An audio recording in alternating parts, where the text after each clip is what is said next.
sometimes the funniest thing to say is mean. You know what I mean?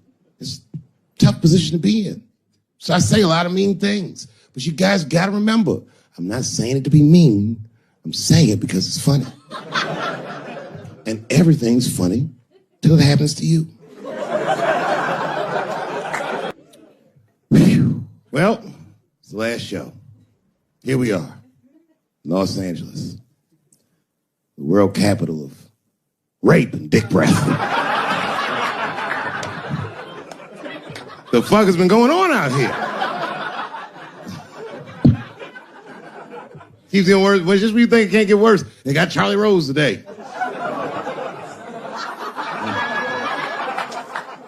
It's gonna be a quiet morning on the news tomorrow. Charlie Rose, who's next, Captain Kangaroo? Everybody is raping like hotcakes. I, for one, am starting to get worried. You know, I've been in show business 30 years. I had no idea how much danger I was in. It's really some scary shit. I gotta tell you, Harvey Weinstein's probably the first person that I ever looked at a photograph of and was like, yeah, he rapes. Not sure this motherfucker has a choice. Not a handsome man. Not a lot of meat and extra skin on his face. Yeah, he's ugly. You know, the sad part is, he's done so well in life, he probably doesn't know he's ugly. You know, when you're good looking, everybody will tell you, oh, you look wonderful, you're so great looking. But when you're ugly, you gotta figure that shit out for yourself. It's a lot of putting clues together through the years. Why am I not getting in the club? I got all the right shit on.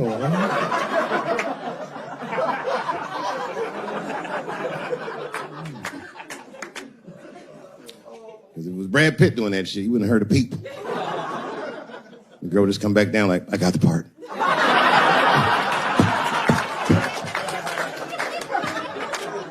Yuck. Yet, it is important that I acknowledge, ladies, you are absolutely right. There you go. They gotta all be mindful of that, guys, because this could happen to any of us. It could happen to me. I can see that. I can see myself showing up. Hi, I'm here for my 3 a.m. with Mr. Weinstein.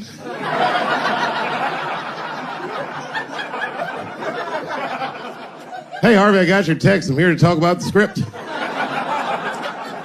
Seems like it's going to be hard to read in candlelight, but I guess I could try.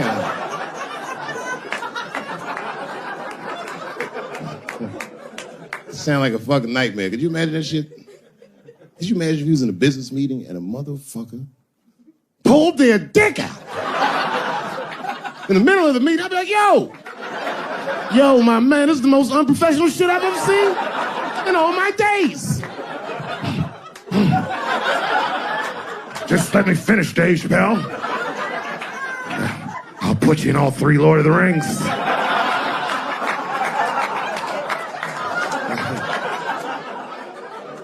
Hurry up, nigga. I have other meetings tonight. I have a 4:30 a.m. at Brett Ratner's house. And, I believe it's wardrobe fitting.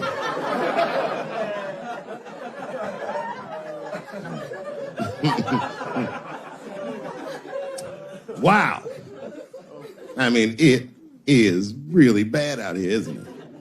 Kevin Spacey's out here grabbing men by the pussy. I didn't even know that was possible. Jesus Christ. You got the guy from Star Trek, The Next Generation. That's what he got. Last time, it sounded like he was more than that, but that's who set it off. He's 14 years old, and Kevin Spacey costume at a party, which I gotta say, by the way, for the record, been to a lot of parties in my day. Never been to a good one that had 14-year-old boys in it. Not even when I was 13, you know what I mean? Who wants to kick it with a bunch of hubba bubba chewing niggas like, having a good time, nigga? Yuck. Ironically, the kid grew up to be gay anyway, which means Kevin Spacey can sniff that shit out like a truffle pig. Yeah, he's one of me. And not the victim blame, but it seems like the kind of situation that a gay 14-year-old would get himself into. I know I didn't say that right, but it's true, nigga. Like, you know why I say that, though? Because I went to an arts high school, and like, all them niggas was gay, man. Like, in high school, all them dudes was gay. And them gay dudes was way more mature than the rest of us, and we didn't know why. We just knew they was mature. You ever see a gay dude at lunch? Perfect posture, niggas sitting there. Eating responsible. And then they take that thermos out. You'd be like, what the fuck is that? Is this nigga drinking wine with lunch?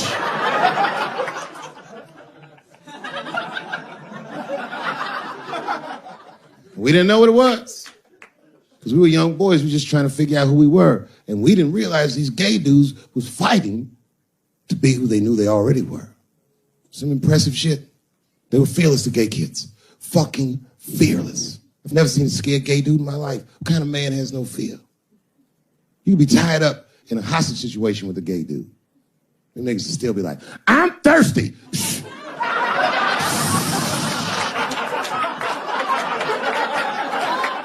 I'm thirsty, David. I need something to drink.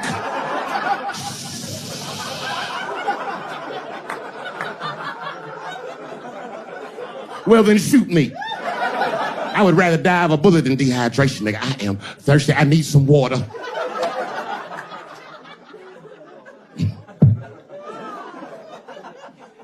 All jokes aside, Kevin Spacey shouldn't have done that shit to that kid. He's 14 years old and was forced to carry a grown man's secret for 30 years. Jesus Christ, he must have been busting at the seams with that one. The saddest part is, if he were able to carry that secret for 6 more months, I would get to know how House of Cards ends.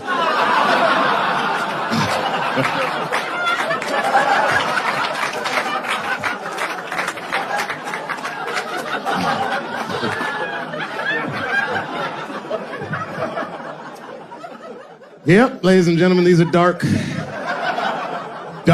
times. New York Times said that Louis C.K. jizzed on his own stomach. You know, I've busted a lot of nuts in my day. None of them were newsworthy. Shit was really gross, because they didn't just say it like I said it. They didn't just say jizz on the stomach. They said it in that fucking Pulitzer Prize-winning style that the New York Times has. It was very descriptive, like, you know what I mean? Louis C.K.'s semen shot out like a volcano of misogyny, slowly drizzling down like lava, covering his freckled penis as it slowly dripped to a fiery crown of red hair. Jesus Christ, I'm trying to eat some huevos rancheros and these niggas is...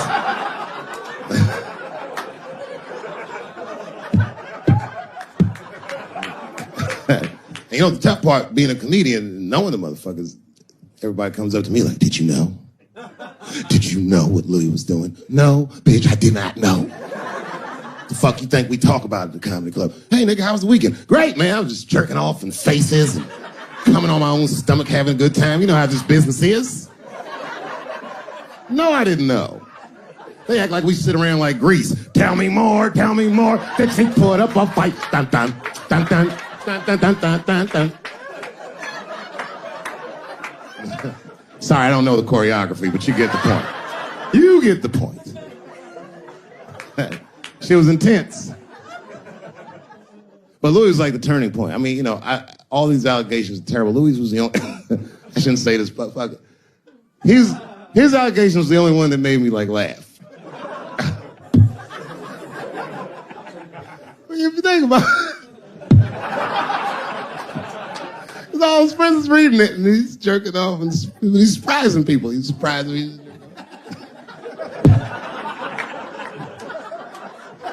I just picture all the comics in comedy just reading it like, what?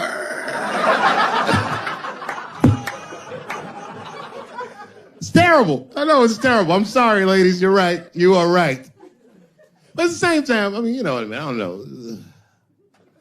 Jesus Christ, they took everything from Louis. I was like, I don't know, it might be disproportionate. I can't tell. I can't tell. This is like where it's hard to be a man. One lady said, Louis C.K. masturbating in front of me ruined my comedy dreams. Word. Well, then I dare say, madam, you may have never had a dream. Come on, man, that's a brittle spirit. That is a brittle-ass spirit, nigga. That shit is too much. It's a grown-ass woman. You know what this shit is like? It's like COINTELPRO. You know what that is?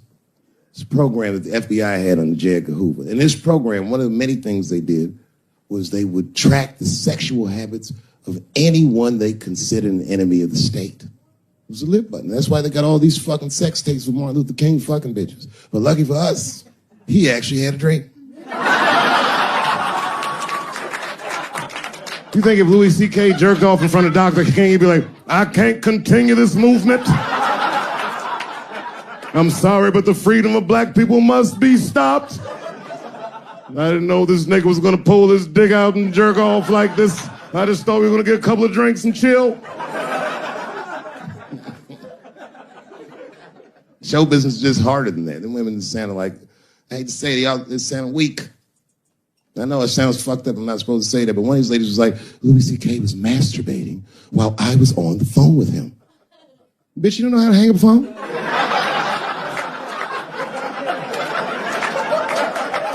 How the fuck are you going to survive in show business if this is an actual obstacle to your dreams?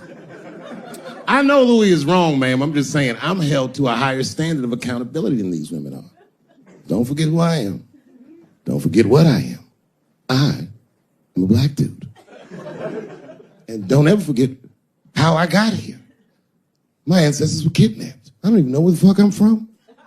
They were put on the bottom of boats. They sailed them across the Atlantic. Many of them died. Only the strongest survived. And once they got here, they beat the humanity out of my people.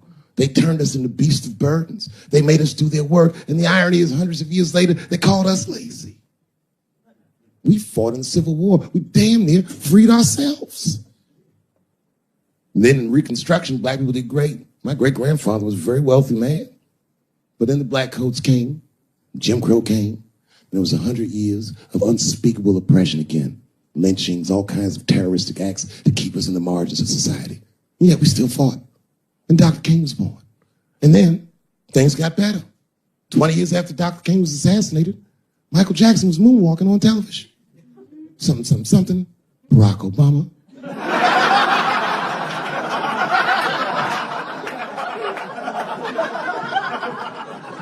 Donald Trump, and now here we all are. 400-year nightmare.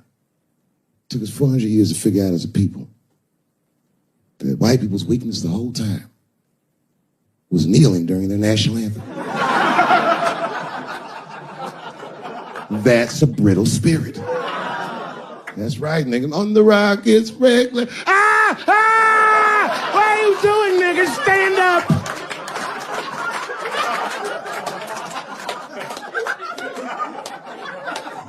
The Vice President of the United States got involved. Mike Pence got involved. He went to the game himself. These niggers will have to stand when they sing that.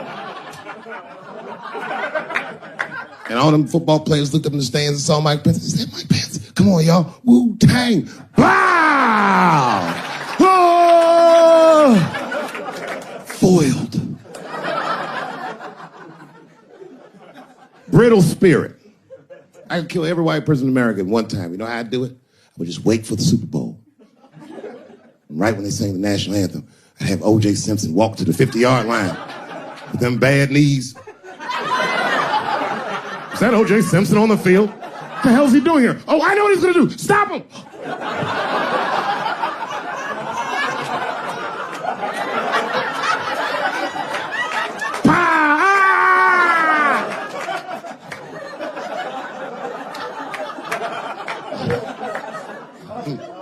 You gotta man the fuck up, y'all. I don't mean to be disrespectful because, man, I know you're upset what I said, but, I know you're right. But come on, baby, it's me. I was right once. Remember that? Does anybody remember when I was, missing from show business for 12 years? Remember when I had, this really popular show and I quit? I remember I walked away from $50 million. A lot harder than walking away from Louis' freckled dick.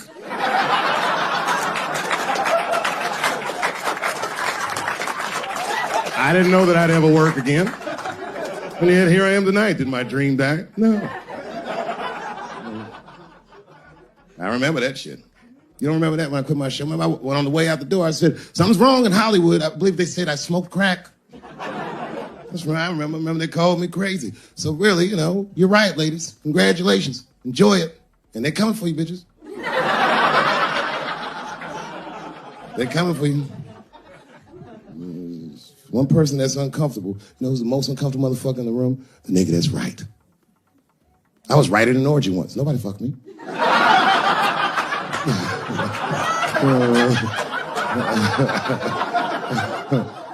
was just walking around like Tom Cruise at the movies, just looking. And ruin the whole orgy by accident. It's easier to ruin an orgy than you think. All you gotta do is wait for it to get kind of quiet and then go, ew.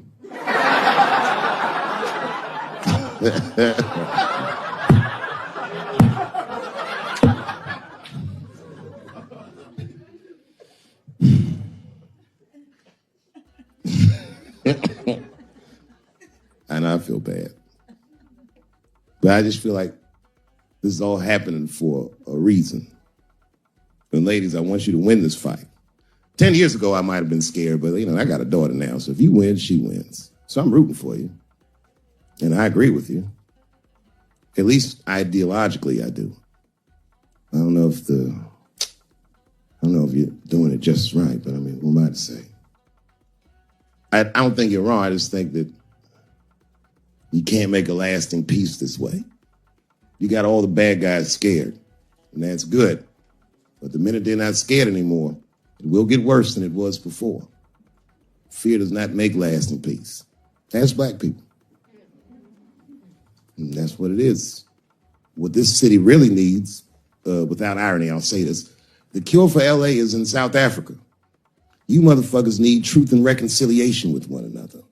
Because the end of apartheid should have been a fucking bloodbath by any metric in human history, and it wasn't. And the only reason it wasn't is because Desmond Tutu and Mandela and all these guys figured out that if a system is corrupt, then the people who adhere to the system and are incentivized by that system are not criminals. They are victims. And that the system itself must be tried. But because of how systems work is so compartmentalized as far as information, the only way we can figure out what the system is if everybody says what they did. Tell them how you participated. Because men want to help, they're just scared. Because Ben Affleck tried to help. Hey, what happened to these ladies is disgusting. Oh, nigga, you grabbed a titty in 95. All right, fellas, I'm out. Fuck that, I ain't helping. I just want to help. I want to be a good guy. I can't even say the word Me Too anymore. The nigga tonight was like, Dave, I'm going to the comedy club. I was like, I am also going to the comedy club.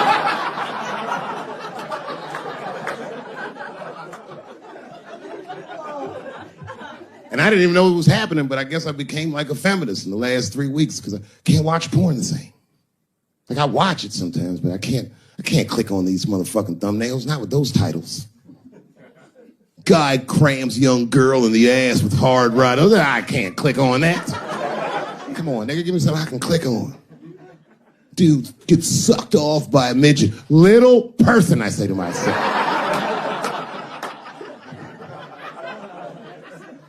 Takes me hours to find one clip. What the hell is this? Marginally groomed feminist enjoys consensual sex with vaguely homosexual guy with penis the same color as mine. Click.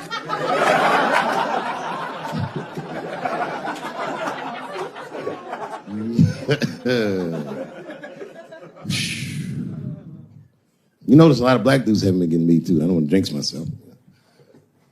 You know why, though? Obviously, black women go through the same thing, right? The reason is because black women from slavery won't tell on us. Because they know that no matter how bad we black dudes are, white dudes are very mean. They're scared to see us get punished. My wife is Asian. She'd tell on me in a goddamn second.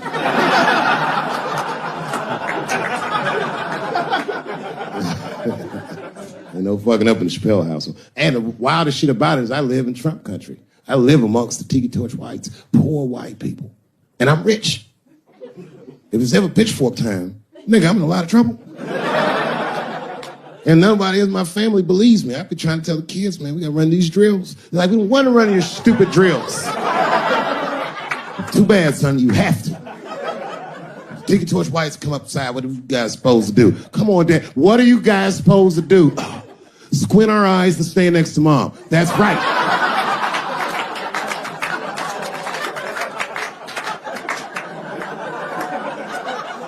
And what are you gonna bring me?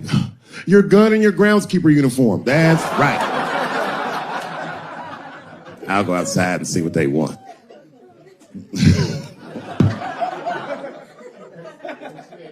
It is wild, bro. Where you from, man? Where you from? New York. You from, what, Manhattan? Brooklyn. You are from Brooklyn, aren't you? You look like you can rob somebody with a hammer.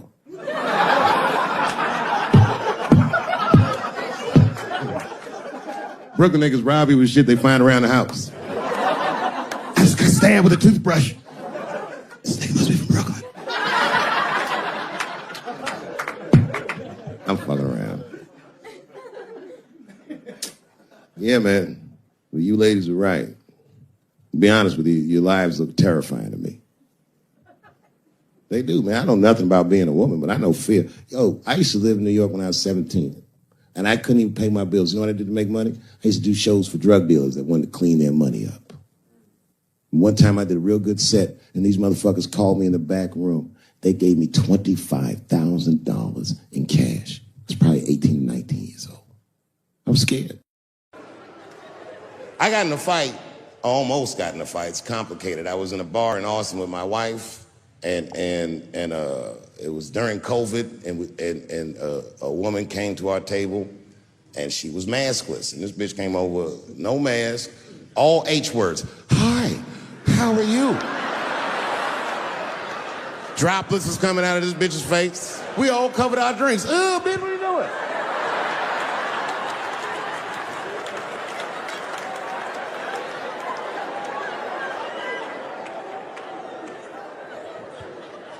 Now, I looked over at the table that she came from, and I peeped game. The men at the table were filming me. This happens when you're famous. People will come over and try to rattle your cage and get you to say something stupid or dumb so that their buddies can film it and they get a video of you embarrassing yourself. And clearly, I said, this is what's happening. And these dumb motherfuckers thought that it was my first rodeo.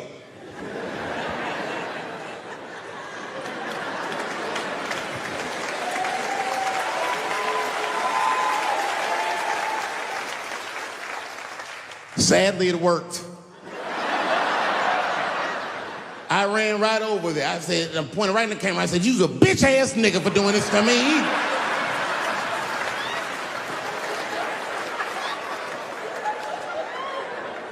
And the dude was shocked that I said it. He said, oh. And when he did like this, I seen all his fingernails was painted, and I realized, like, uh-oh.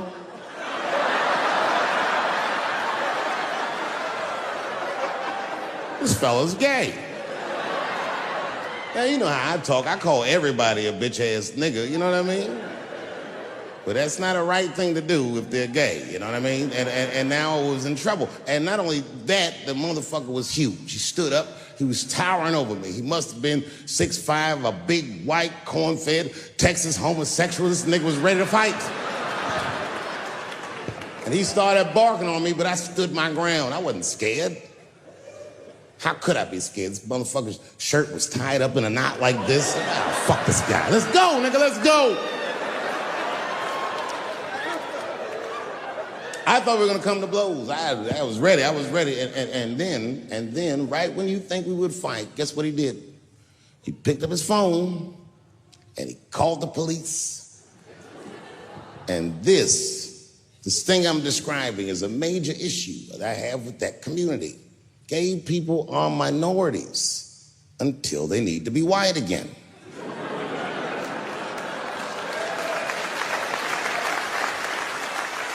I'm being very brutally honest so we can solve this problem. I'm telling you right now, a black gay person would have never done that to me. Because a black gay person knows when the police shows up, they're not gonna care who called them. They don't show up like, which one of you niggers is Clifford? We're all Clifford.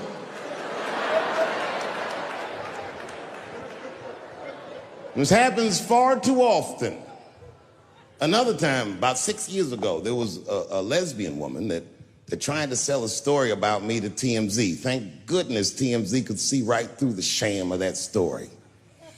This woman claimed that I beat her up in a nightclub because she was a lesbian. That is fucking crazy. Bitch, I didn't even know you was a woman.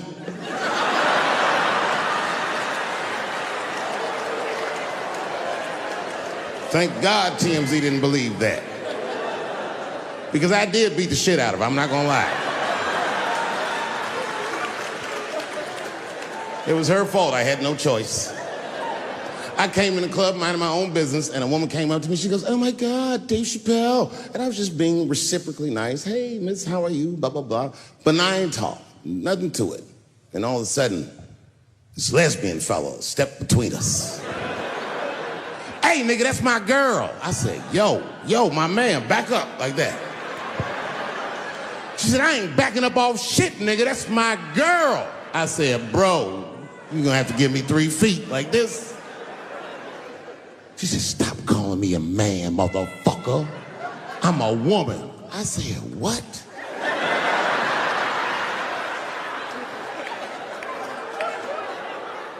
And then I looked deep in this nigga's cheekbones.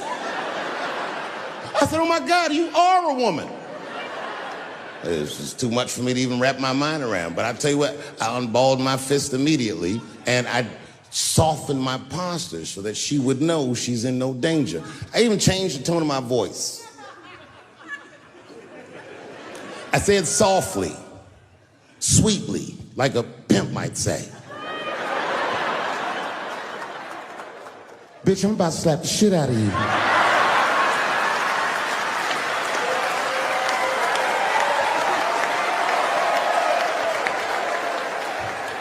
I should have done it. Oh, I wish I didn't say that. She dropped that foot back. Boop, she was in a perfect southpaw stance. Her shoulders were angled correctly. Her head movement was good. I said, oh no! This bitch boxes for real.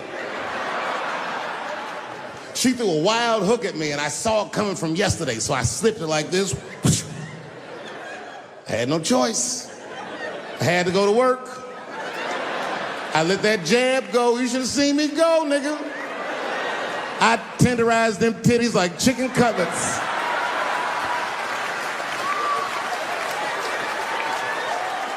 I whooped the toxic masculinity out of that bitch.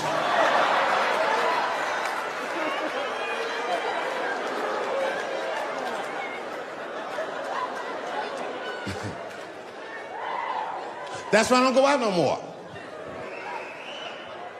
Just trying to chill. I'm just trying to live a peaceful life. That's why I live in Ohio. You know, I live in a little town in Ohio. It must be like 3,700 people. Small hippie town. Culturally, it might feel like Ann Arbor to you. You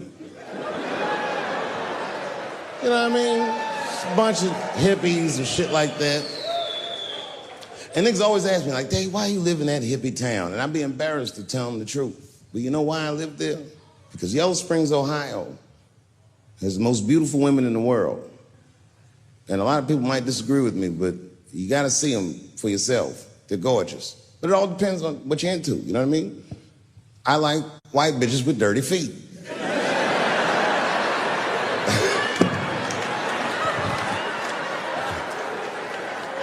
If I had a strip club in Yellow Springs, I would call that shit strippies. All naked hippies all the time. And I'd only hire girls with long titties and long vagina hair that looks like they slept on it. And I would keep a pile of dirt right next to the stage. I come like, bitch, get your feet in that dirt and get up there and give those people what they came to see. Chalk up, bitch.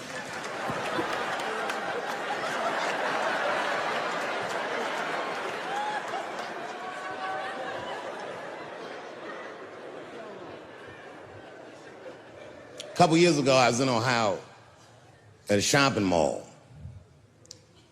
An old white lady, this is true, she was following me around the mall, which sounds paranoid, but I'm sure she was following me.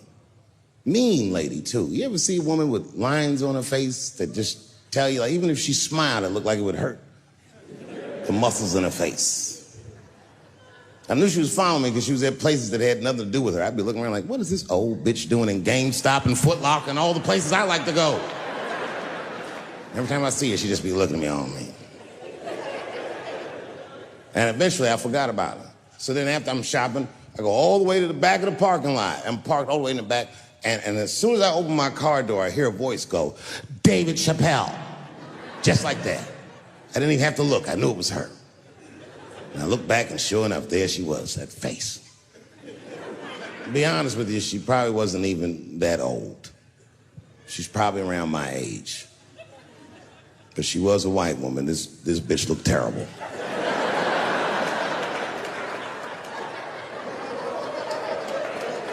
Going all the way. I kept my cool. I was nice. I said, hello, miss. And she didn't say anything back. All she said was, I watch your comedy. I said, uh-oh. And then she says, it's true, she goes, it sounds to me like you hate women. I said, well, you know what, miss? It's art. And you're free to interpret this art however you'd like. But I can tell you, as the maker of this art, that I don't believe that I feel that way. And she said, well, I think, and I said, shut up, bitch. Shut the fuck up. Before I kill you and put you in the trunk, ain't nobody around here.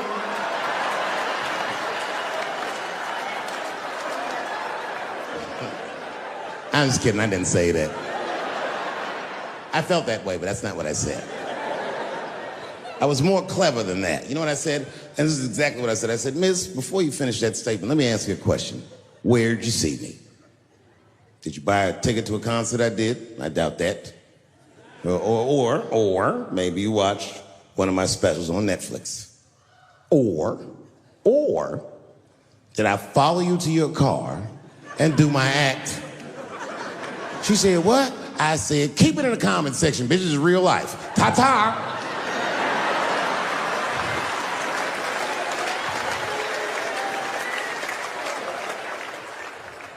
And then I drove off. Jesus Christ. All this motherfucker's ideas sound like high people ideas. Like he doesn't think these things through before he tells us. He just tells us what he's thinking as soon as it occurs to him. This shit sounds nuts. I'm gonna go to China and I'm gonna get those jobs from China and bring them back here to America.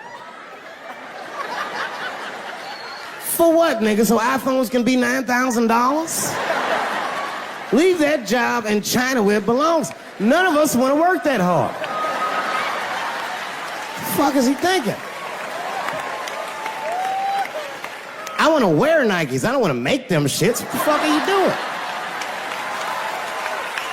Stop trying to give us Chinese jobs. I am going to bring back coal. Coal? I'm not even exaggerating. I have never in my life even seen a fucking lump of coal. I honestly don't even know what coal is for. If you're gonna have motherfuckers digging around in the dirt looking for shit, find me some truffles, nigga. That's what I'm about. And these truffle prices are getting out of control. If it gets any worse, I'm gonna be back down to regular butter like everybody else. Terrible, terrible job. This motherfucker hit North Korea with rap battle threats. Fire and fury, like, yo! Yo, what are you doing? It's fucking Korea, man. Kim Jong-un is a scary motherfucker. He might be as crazy as Trump. Some scary shit. And if you one of them naive motherfuckers that thinks that a war with Korea is gonna be easy, then you don't play Call of Duty at 3 a.m. like I do. 'Cause that's when the Koreans play. Fucking 8-year-old Korean kid took out my whole goddamn platoon last night.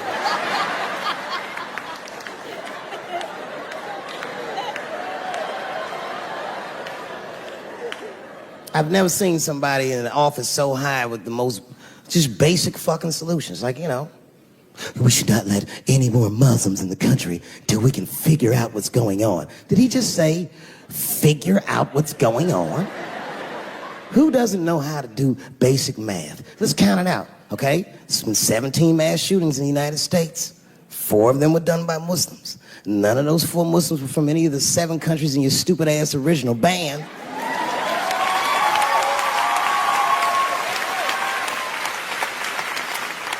And since he brought it up, the other 13 shootings were done by the Tiki Torch Whites. These are facts. And you don't see me trying to ban white people from the show to keep the rest of the audience safe. It's a fucking terrible idea because it's mean and it's racist, and most importantly, it would be catastrophic to my bottom line.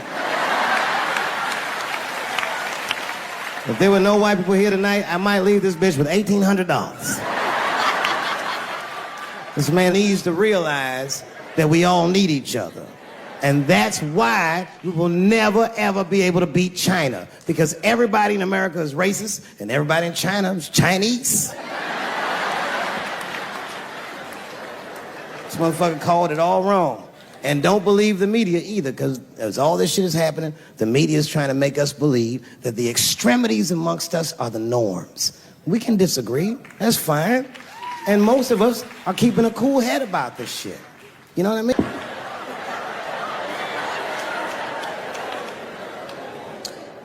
Sometimes I think that the media is hard on Trump.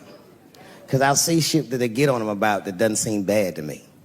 I mean, a nigga got on Trump about not staying in the White House enough. Who gives a fuck? This motherfucker was rich. Used to shit in a gold toilet. It's true. I don't know if you've ever been to the White House. It looks like a very nice place to work, but I wouldn't want to live in that Scooby-Doo ass house either. That shit's terrifying looking. Imagine you trying to jerk off in the crib and Abraham Lincoln's just looking at you like...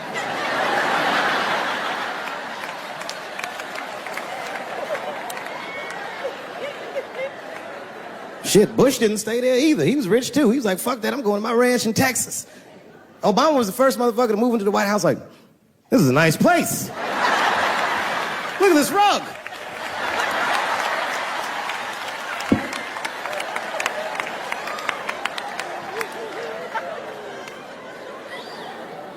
The media got on him about putting Jared Kushner in his cabinet, and I didn't think that that was the worst thing he'd done. I mean, it was still early, and I mean, it's not unprecedented. Kennedy had his brother as the attorney general, right? And this motherfucker's a Washington outsider. To be honest with you, I'd probably do the same thing.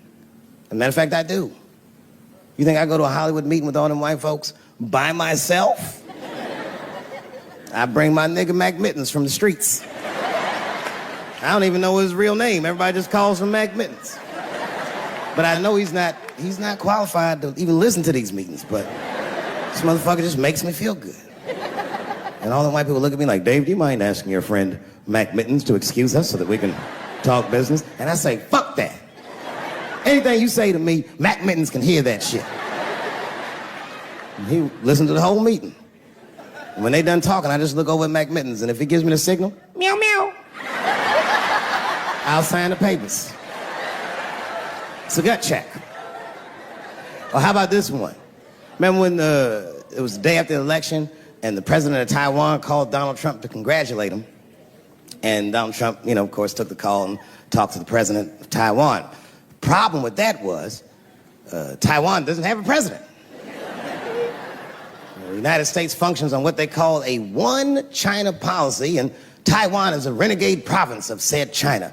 And Donald Trump didn't know that and picked up the phone and started yammering away, and the media ate his ass up. And I'm not gonna lie, I was laughing like shit. I was like, oh shit, this dumb motherfucker is in trouble.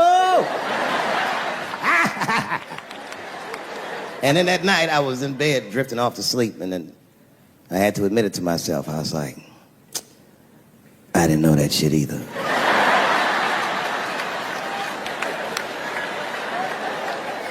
And then I realized the media got the story wrong. The story wasn't that Donald Trump took the call. The biggest story is that nobody told Donald Trump not to take the call. That's terrifying. God damn, nigga, you don't have a Mac Mittens on your team? It wasn't like they were calling the White House. They were calling the switchboard at Trump Towers, and they were getting through. Anybody. Mr. President, there's a Ricky Ticky Tabby on the phone for you? Yes, put him through. Hello, Ricky Ticky. Good to talk to you.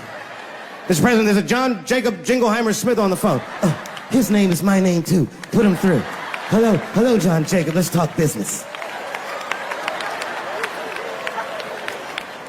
How many people in this room are not originally from the United States? My round of applause.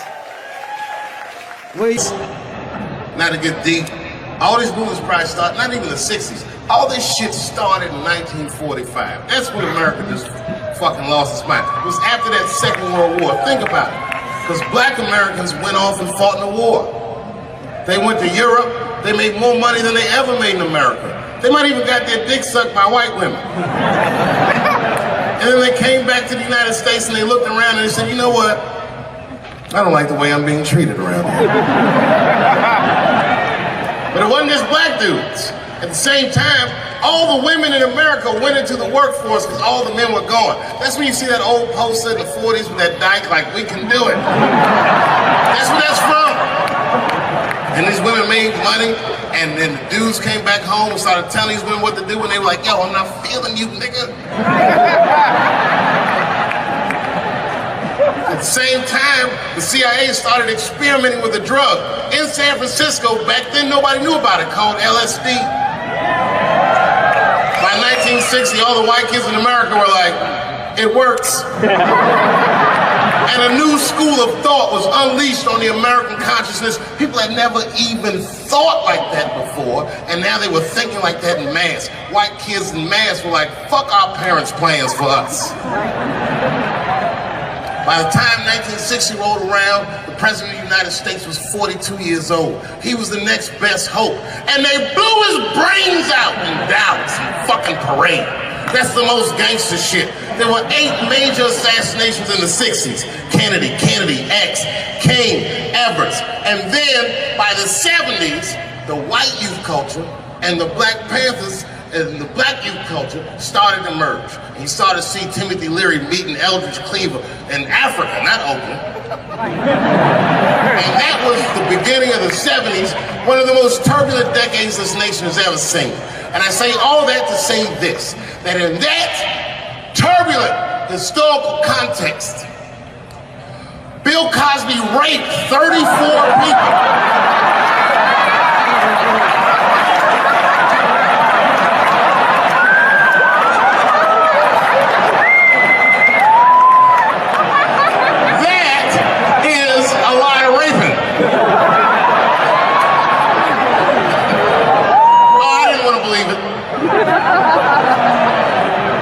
Every time I turned on the TV, I saw another old woman describing one of these antique rapes. These rapes are old school. They'd be like, and then Bill Cosby pulled my bloomers down. Bloomers?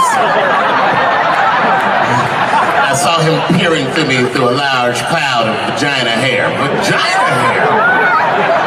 I've seen that in years.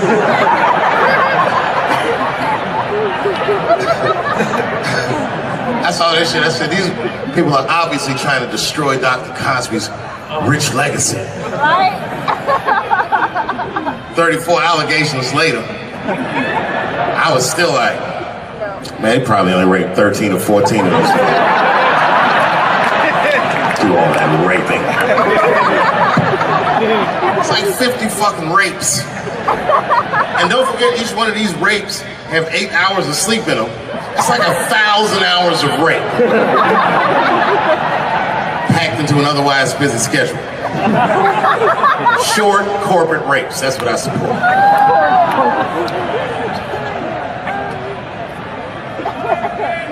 Why would they sleep? That's what I don't understand. Why Bill Cosby making all these girls sleep? Like, look, man, I'm not even as famous as Bill Cosby was, but I know 20 girls I could call right now and be like, yo, come to my place for a drink, and I'm gonna put something in it, and you're gonna fall asleep, and I'm gonna fuck you while you're sleeping. And they'd be like, cool, nigga, cool. What time you want me to come over?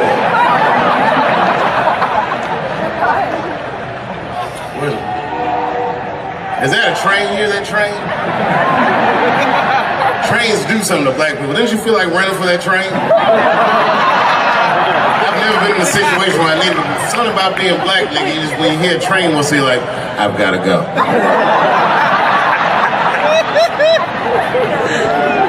Just want to run away. No, man, for real, it's not comfortable like it used to be. I don't know how transgender people beat black people in the discrimination Olympics. They did. If the cops shot this many trannies, you'd be like, it's a goddamn conspiracy. Right.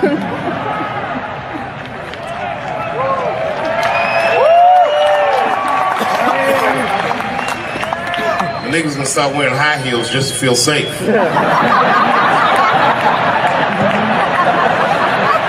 Problem, officer? Was my bag and purse all match? Is there a problem?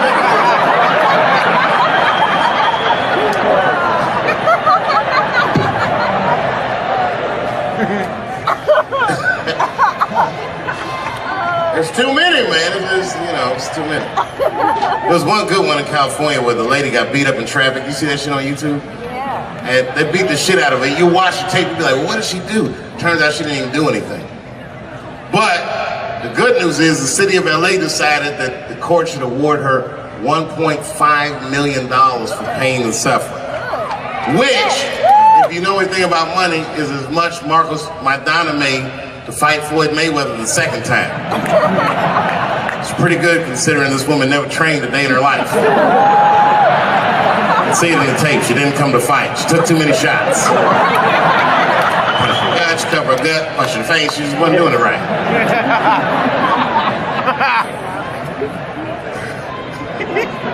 What?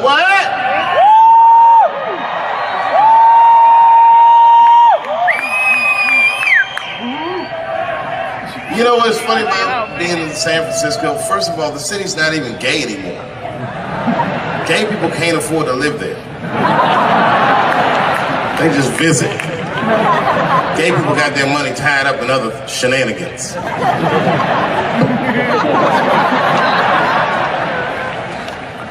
you from, bro? Where? Canada? Well, all right, you can get off the watch list.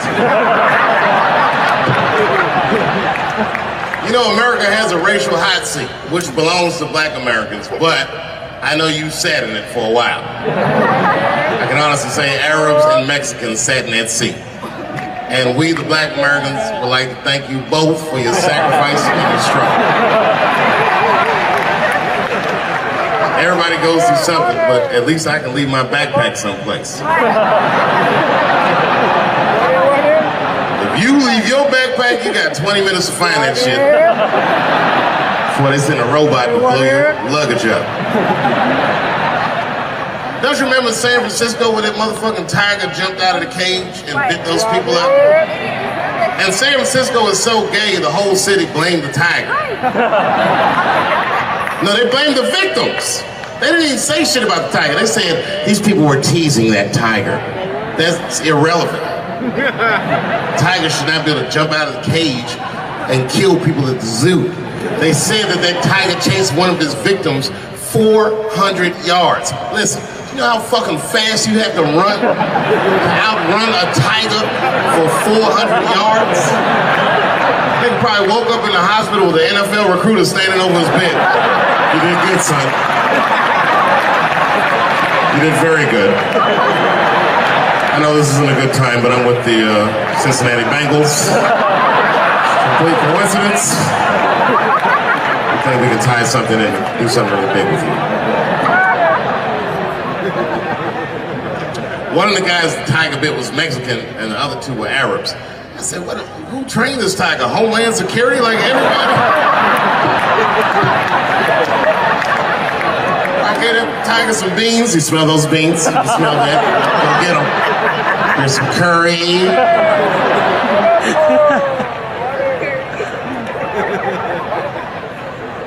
I see a lot of Indians in San Francisco. I always wanted to be in a Bollywood movie. Because Bollywood movies are deep, but at the end of the movie, no matter what kind of movie it is, there's always a dance number to make you feel better when you go home. Even if it's Precious. At the end of the movie, Precious would just jump out of the coffin. I don't have AIDS.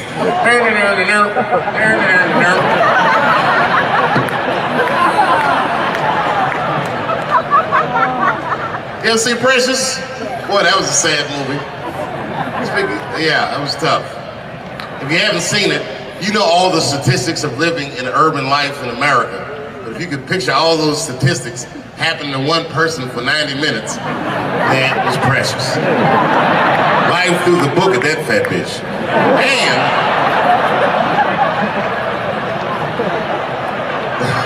the music haunted me. Because the music was like, you know, like, I don't know, break beats or something.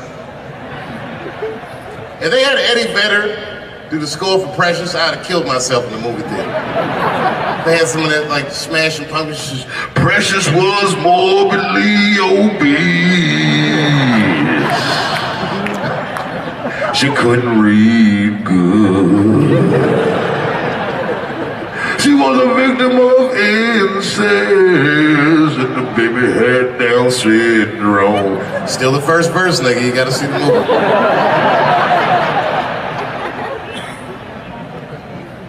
She caught AIDS at the end. She might have had it the whole movie, but at the end she found it.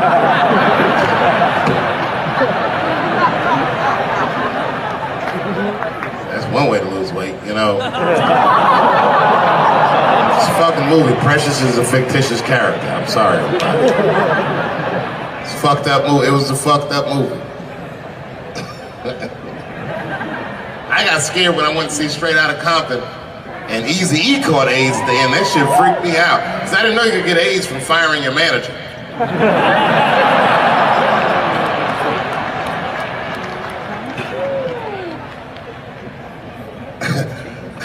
You didn't see Straight Outta Compton? Eazy-E caught AIDS in the last 10 minutes of the movie. He just started. You good, nigga? You all right? Yeah, I'm good. Who catches AIDS like that?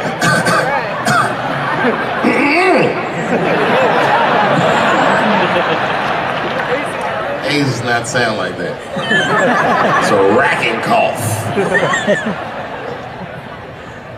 And AIDS weird that a disease came out of nowhere in the 80s that doesn't kill anybody but niggas, fags, and junkies? What kind of disease hates everybody that old white people hate? I think the government hid that shit in disco balls.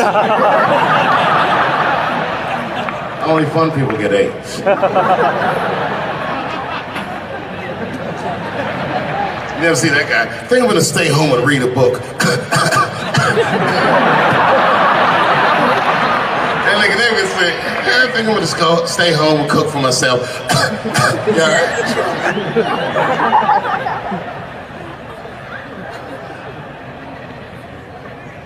Remember when Donald Sterling made that tape? Said all those bad things about black people? That tape was fucked up. Well, that goes to show everybody, if you get old and white and racist in America, whatever you do, don't tell your black girlfriend about that shit, because that's who made the tape. She taped everything. The tape was embarrassing. He was like, stop bringing these black guys to my games. We were all listening like, well, how you gonna have a game without us? There's gonna be a lot of bounce passes and layups in that shit. And then it turned out the black guy he was speaking of was none other than Magic Johnson, NBA legend, and billionaire. Unfucking believable. Didn't even mention the fact that he had AIDS, which is the first thing I would have said to my girlfriend. This guy must be very racist if AIDS is the footnote.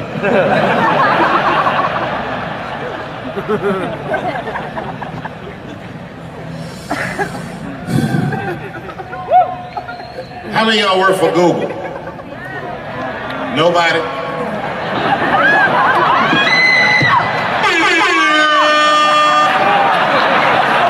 Thanks, Fuse. That air horn always pushes the joke through. You ever do something regular, but if you do it with the air horn, it sounds better. Like once I pulled my dick out at a New Year's Eve party. Real traumatic experience. I'd been drinking. It's really fucked up. I had to make all new friends.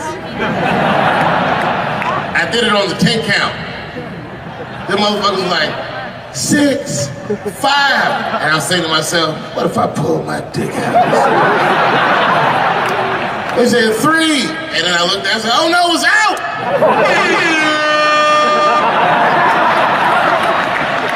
That air horn pushed me over the top. I pulled that shit out. I was like, oh!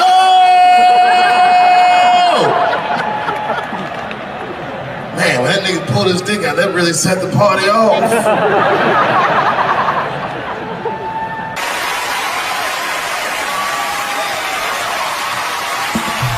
Ladies and gentlemen, Dave Chappelle.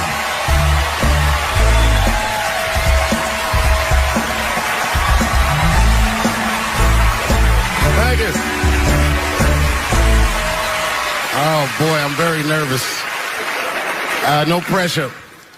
During the civil rights movement, I can't read what's on the teleprompter. Some about black America and white America. There's black Americans and there's white Americans. We're all one America. So if you don't mind, this is not live, is it? I imagine whatever I say, you could just edit it out. Let's try it a few ways. Lou, are you in the booth? I am. All right, good.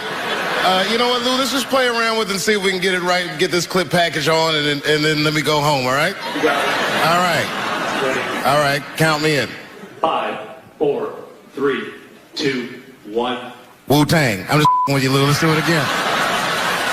We're gonna do it again. We'll get it right. Here we go, Dave. 5, 4, 3, 2. You know, when I was a comedian starting out in Washington, D.C., right here in this city, 1988, I'll never forget this. It was a comedy club owner that banned profanity from his comedy club. He said it offended his audience, and this was a cause of major concern for all the comedians in the circuit. And we all called a meeting, and we had the owners come, and it was the club owners, and it was the comedians. It was the classic labor dispute. The club owners laid out their case. There cannot be profanity in these clubs because that offends people. And there's a comedian who's still a good friend of mine to this day. He lives right here in Washington, D.C. He stood up and he said, he's black, I should tell you because it's important to the story. He says, I use profanity because I live a profane lifestyle. He says, I don't have an insect infestation in my house. I have roaches.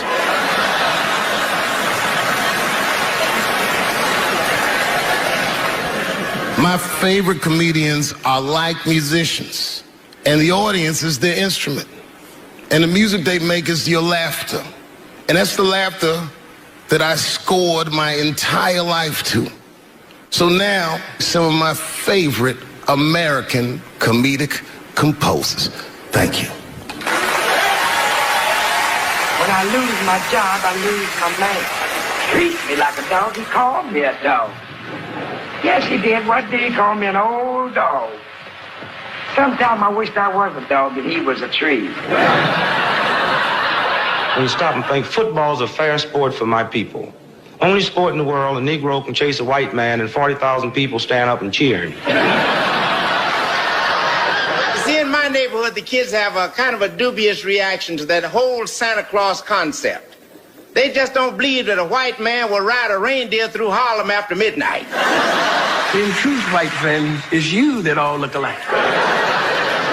But look at the black people around you. We're all different colors. Black walnut, burnt elk almond, chocolate mocha, pecan, vanilla, yellow, mellow, light, bright, and damn near white. We come from the first people on the earth. You know, the first people on the earth were black people. We the first people had thought, right? We was the first one to say, where the am I? And how do you get to Detroit? I think maybe like 30 years ago, there was a woman that wanted to sing, and a black lady that sang opera that wanted to sing. What was her name? Mary Anderson. And this place was like segregated, and they couldn't sing here. And here we are, like not even 50 years later, a 22-year-old black man on stage getting paid to hold his. God bless America. I gotta go now. Y'all take it easy. Bye-bye.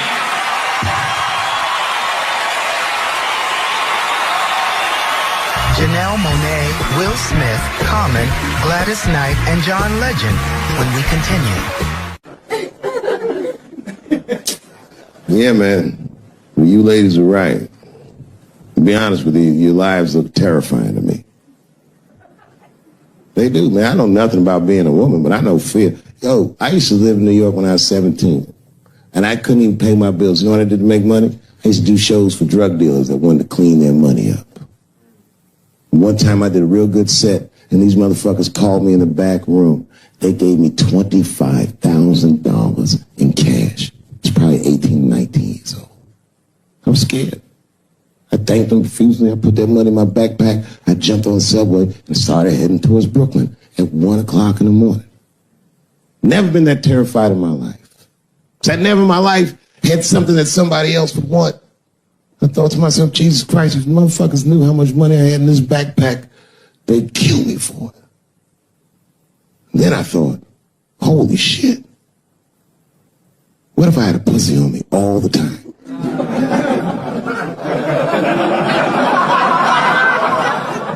That's what women are dealing with. I'm gonna tell you right now.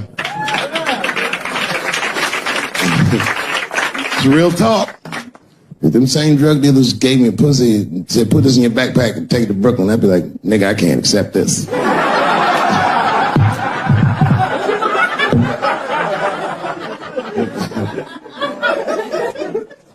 I empathize, man, you know. Everybody gets mad because I say these jokes. But you understand that this is the best time to say them.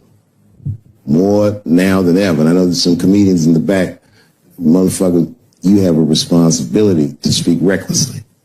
Otherwise. New York Times said that Louis C.K. jizzed on his own stomach. You know, I've busted a lot of nuts in my day. None of them were newsworthy. Shit was really gross, because they didn't just say it like I said it. They didn't just say jizz on the stomach. They said it in that fucking Pulitzer Prize winning style that the New York Times has. It was very descriptive, like, you know what I mean?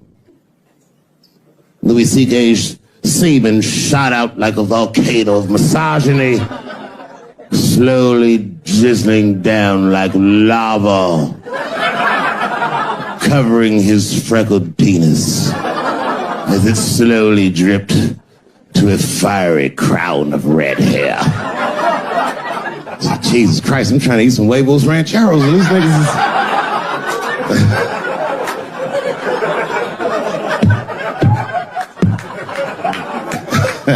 And you know, the tough part, being a comedian, knowing the motherfuckers, everybody comes up to me like, did you know? Did you know what Louis was doing? No, bitch, I did not know. The fuck you think we talk about at the comedy club? Hey, nigga, how was the weekend? Great, man. I was just jerking off in faces and coming on my own stomach, having a good time. You know how this business is. No, I didn't know. They act like we sit around like Grease. Tell me more, tell me more. Did she put up a fight? Dun, dun, dun, dun, dun, dun, dun, dun, dun, dun. Sorry, I don't know the choreography, but you get the point. You get the point. She was intense. But Louis was like the turning point. I mean, you know, all these allegations are terrible. Louis was the only, I shouldn't say this, but fuck it. His allegation was the only one that made me like laugh. When you think about it, because all his friends is reading it and he's jerking off and he's surprising people. He's surprising me.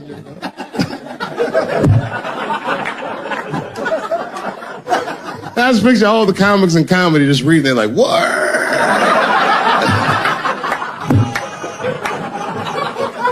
It's terrible. I know it's terrible. I'm sorry, ladies. You're right. You are right.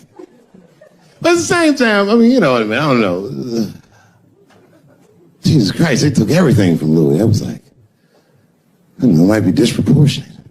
I can't tell. This is like where it's hard to be a man. One lady said, Louis C.K. masturbating in front of me ruined my comedy dreams. Word? Well, then I dare say, madam, you may have never had a dream. Come on, man, that's a brittle spirit. That is a brittle-ass spirit, nigga. That shit is too much. This is a grown-ass woman.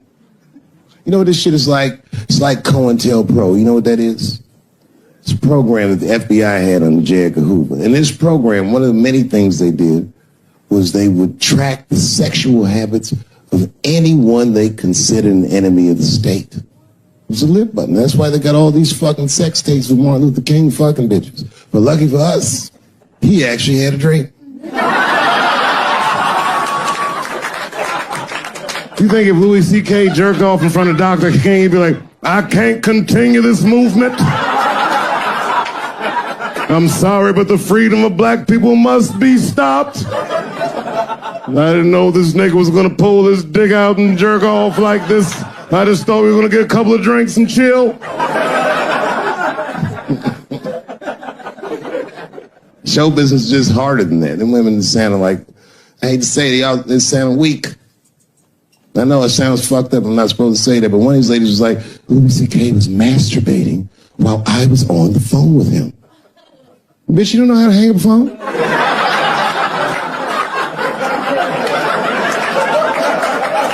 How the fuck are you going to survive in show business?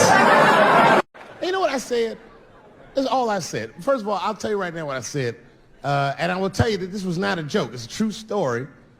And I just happened to tell it. All right, what happened was I went to a gallery party, all right? I don't know who in here has ever been rich before, but these are very nice parties. You know, wine and cheese and baller conversation. And there was a few eccentric types, one of which was a very wealthy man that happened to be wearing a dress. I don't know what you call him, man. This is a tranny or a drag queen, perhaps. Whatever it was, this is definitely a man. And this man was definitely on drugs. I don't know what kind of drugs he's on, but I knew he had too much. He didn't look good. It's like this. He's like, he looked sick. And all his friends were standing around him, concerned, trying to revive him. I don't know whether it looked like some kind of gay CPR. There was fanning and shit.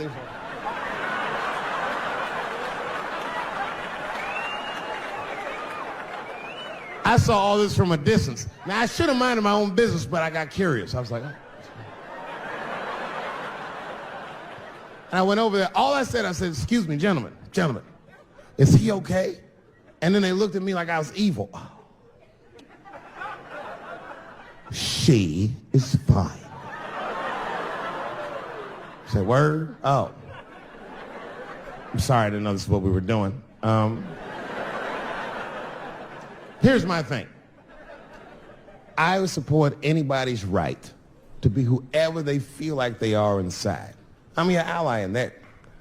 However, my question is, to what degree do I have to participate in your self-image?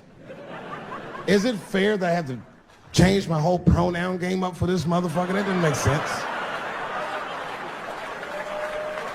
Seriously. If I put on an Argyle sweater and I'm like, hey everybody, I feel like a white guy in this sweater and I want some goddamn respect and a bank loan. That's not gonna work. Give a fuck how I feel. Why should I give a fuck how you feel? Nigger is a pronoun. Well, there was no time for philosophical debate. This was an emergency situation. I said, fine. Sorry, guys. I was just worried because she looks terrible. She just fell off the bench. Appears that her dick is popping out of her dress. You mind if I call an ambulance, champ? I'd rather not be at a party where a tranny ODs. There's too many questions to answer.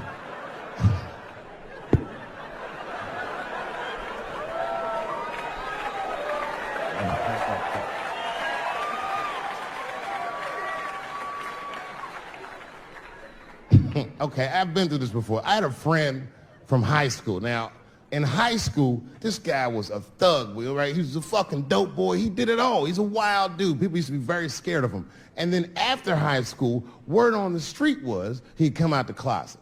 I personally didn't believe it. I bring him up because last year, he calls me out of the blue like, yo, what's up, man? I got your number from so-and-so. I heard you're going to be in New York doing a show. Could I get some tickets? I was like, fuck yeah, get some tickets, man. How you been? He said, well, we'll catch up at the show, man. But, yo, I appreciate it. I'll see you soon. I said, all right, man, take care. And I was about to hang up, and I couldn't resist. I was just like, hey, nigga, I heard you was gay. What's going on with that?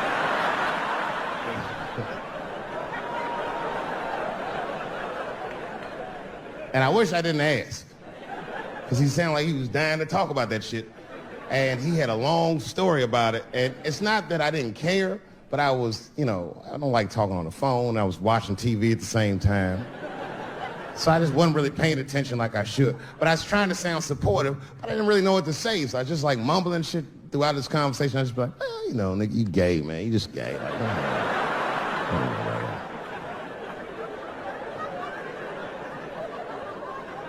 This went on for a while, and then finally I had to say something like definitive to get him off the phone. And I was like, hey, man, you know what? Don't let people get you down, all right? And the next time someone tries to make you feel bad about yourself, just remember, everybody fucks funny to somebody.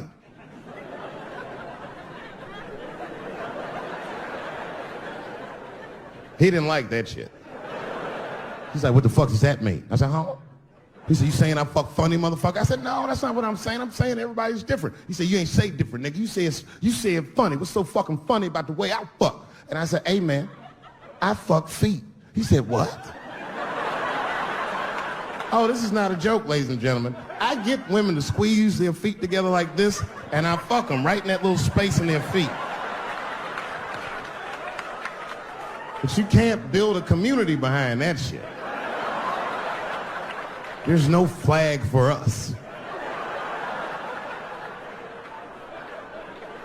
That shit made him laugh. And the next day, after the show, I saw him backstage. He was like, yo, what's up, man? I'm like, oh, shit, what's going on? And he had his buddy with him. He goes, Dave, I want you to meet Manuel. Manuel's my fiance. We're in New York getting married because it's legal here. I said, well, congratulations, fellas. And Manuel was like, gracias. And he went to go get some drinks. And then my buddy looked at me, he was like, so Dave, what do you think? And I started mumbling again. You gay, nigga, you're just gay. He said, yeah, I'm a little nervous about getting married, man. It's a big step.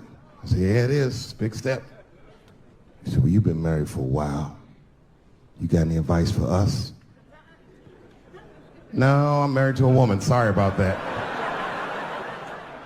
And he corrected me. He said, no, you married the person that you love. So it's essentially the same. I said, man, the problem with that statement is that it makes the assumption that I love her. But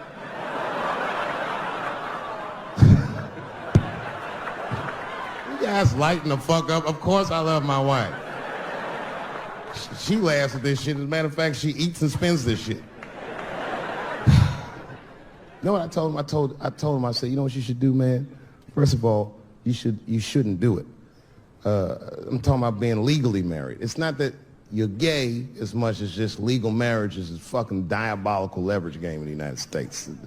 I'm just being honest. Devoid of religious significance or the idea of love, marriage is nothing but an awful contract that you shouldn't sign. I'm just being real. Because you start out loving each other, and then like 2 years later, you're just building a case against one another. for a hypothetical court date that may or may not ever happen.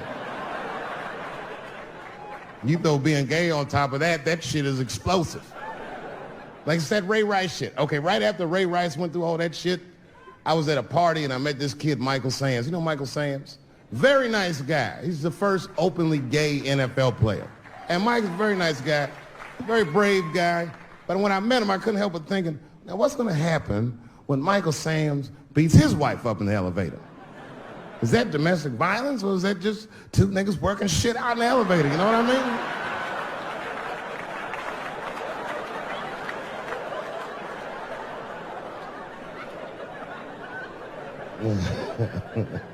Anyway, I give all married men the same advice, gay or straight. Get a dog. This dog will love you all the time, but she's not going to.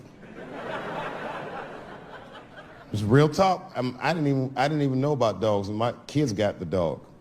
They brought him home from the shelter, and I didn't even want him. They were like, "Can we keep him?" I said, "Nope."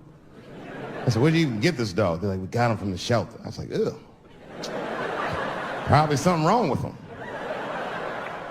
Can't keep him. And then my kids started crying and screaming like the dog had gambling debts. "Please, Dad, if you don't let us keep him, they're gonna kill him." I was like, "Oh. All right, you can keep him." And this dog was a menace. I hated his guts.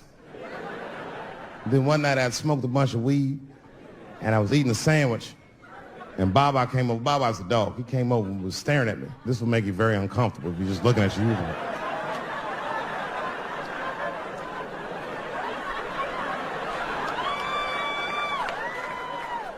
I had to give him a piece of my sandwich so he'd go away. And that's how we became friends.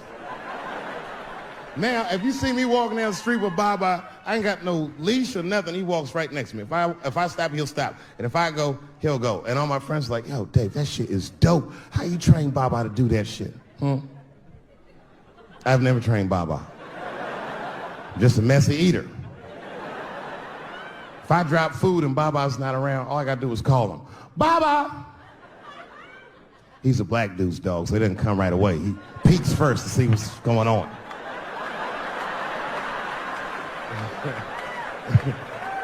I gotta tap my foot so he can see the food. "Over here, little buddy." And he's like, "Thanks, Dave." He'll come get it and run off. My wife's friend, Stuart, told me that. My wife has a lot of gay friends. Stuart's their leader. She has a lot of gay friends. And I don't like them. Not because they're gay, I'm just judging them on the merits of their character. They're just not nice dudes. They're rude house guests. They're sitting on my couch, giggling with my wife, eating my macaroons. And I come in, they act like the party's over. "Hey, Stuart, what's going on?" This guy talks to me the way a cat would speak if a cat could talk. "Hi, David." He always wants to have some kind of gay political argument. The last one was about a petition in federal court to take the words husband and wife out of the law. I said, "Well, why would you want those words out the law?" He said, "Because it discriminates against same-sex couples." I was like, "Niggas, please save me the semantics. Just trust me. Take your chips and get the fuck out of the casino. You're about to crap out. Go outside, talk that over amongst yourselves, and whichever one of you is gayer, that's the wife." I've never seen somebody in an office so high with the most just basic fucking solutions. "We should not let any more Muslims in the country till we can figure out what's going on." Did he just say, figure out what's going on? Who doesn't know how to do basic math? Let's count it out. There's been 17 mass shootings in the United States. 4 of them were done by Muslims. None of those 4 Muslims were from any of the 7 countries in your stupid ass original band. The other 13 shootings were done by the Tiki Torch whites. And you don't see me trying to ban white people from the show to keep the rest of the audience safe. It's a fucking terrible idea because it's mean and it's racist. And most importantly, if there were no white people here tonight, I might leave this bitch with $1,800. This man needs to realize that we all need each other. And that's why we will never, ever be able to beat China. Because everybody in America is racist and everybody in China is Chinese. This guy, R. Kelly, got another sex tape out now. This guy makes more sex tapes than he does music. He's like the DJ Khaled of sex tapes. Another one. Like, damn. The new one's so bad that they didn't even show it. 16 times the girl's age was mentioned. Isn't that crazy? This motherfucker's an idiot. He was fucking her like, yeah, this is the best 14-year-old pussy I've ever had in my life. And she was like, you like this 14-year-old pussy? He's like, oh yeah, I love this 14. I'm like, man, you need to shut the fuck up. You gotta give your lawyer something to work with. You're supposed to be on the tape like, this is the best 36-year-old pussy I've ever had in my life. And then your lawyer gonna be like, Your Honor, clearly my client thought that this woman was 36. As he mentioned some 16 times in the tape. They gonna know you lying though, you know what I mean? Everybody knows no such thing as good 36-year-old pussy. It is wild, bro. Where you from, man? Where you from? New York. You from, what, Manhattan? Brooklyn. You are from Brooklyn, aren't you? You look like you can rob somebody with a hammer.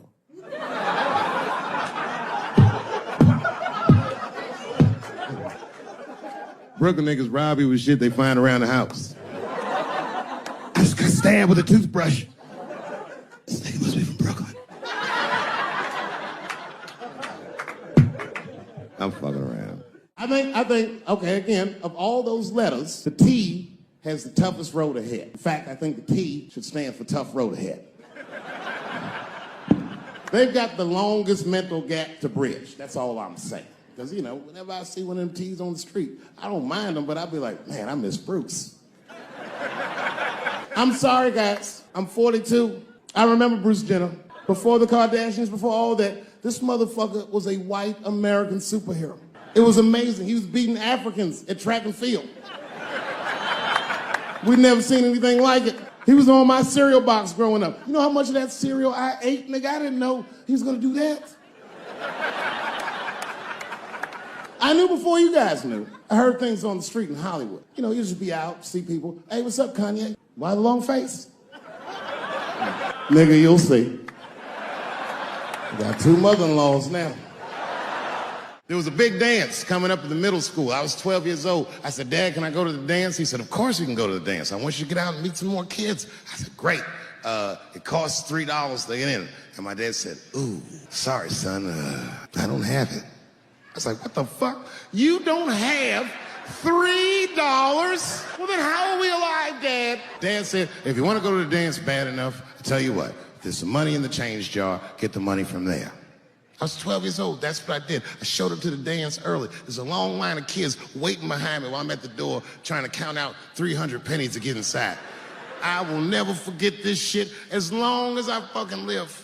Oh, man, you know, if you've been poor, you know what that feels like. You ashamed all the time. Feels like it's your fault. And all them kids was laughing, ha, ha, ha. Look how poor Dave Chappelle is. Like, when I think back at it, that's really the only time in my life that I ever thought to myself, I should kill everybody at school. No, this is what I mean. Okay, look, okay, you're an Asian dude. No, I say this with no disrespect, but we're all Americans, right? And we can agree that America has a huge body count all over the world, but nowhere more than Asia. Literally, if you look at history, recently, we have bombed the masculinity out of an entire continent. We dropped 2 atomic bombs on fucking Japan, and they've been drawing Hello Kitty and shit ever since. There's a lot of lady boys in the wake of our bombs, and I know these things because my wife is Asian. She's Filipino. All right, well, okay, so that explains it. Now you know why you see me at all those Filipino events.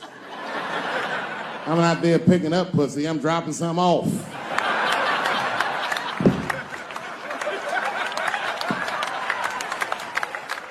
I take my wife to all that shit. I took my wife to see Pacquiao fight Mayweather. We sat ringside, okay? That was a quiet car ride home. That's what that was. That's my problem. I can't handle pressure. Sometimes pressure make me talk different. I'm serious. You ever have like that social pressure? You ever talk to somebody who's fake and they make you fake? Like, that kind of deal, like, hey, how you doing? You're like, fine, how are you? And you're like, I don't even talk like that. I get sick of that shit. I do, it just makes me sick. Sometimes I'll talk crazy just to make myself feel better. You ever do that? Just start talking like crazy. Like, you ever hear this voice? Man. That's how bad guys used to talk in the 40s. In the old days. See, I talk like that. Not all the time, but if somebody put the pressure on me, fuck it, I gotta cut loose. If the police pull me over, I'll talk crazy. Son, do you know why we pulled you over? Nah, because I'm black, see? That's right. Nah. It's not illegal to talk like that. How do they know I don't talk like that every day? Stop talking like that. Stop talking like white copper. Nah. I see my age in my children. I came home from the road. This is not long ago. I've been gone for, if you can picture, I was gone for weeks and weeks. And when I came back,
I'll tell you what happened, but I can't say it directly. There's a book to me that encapsulates my entire experience before I left the show. And the book is called Pimp. It's written by a guy named Iceberg Slim. Here, bring it up here. This is Matthew. Matthew is from France. He's white.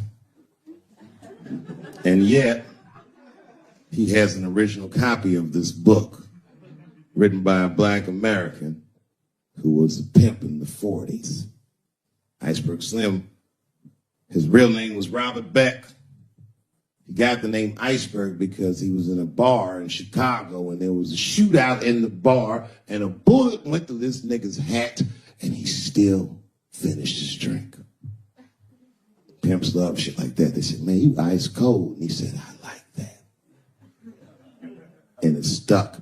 This book is so heavy in the front.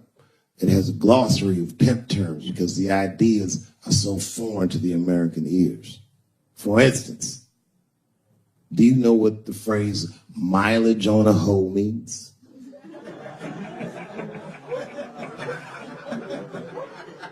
Of course you don't. Mileage on a hoe is a very wild concept. It means that pimps understand there's a finite amount of bad shit a person can do before they'll lose their fucking mind. And a good pimp can look at a woman that he's never seen before and call it. She's good for 500 fucks. That's her mileage. Anything over that, that bitch is gonna spill. They do it to you. Why the fuck you think most of us work from 9 to 5? 9 to 6 might kill a bitch.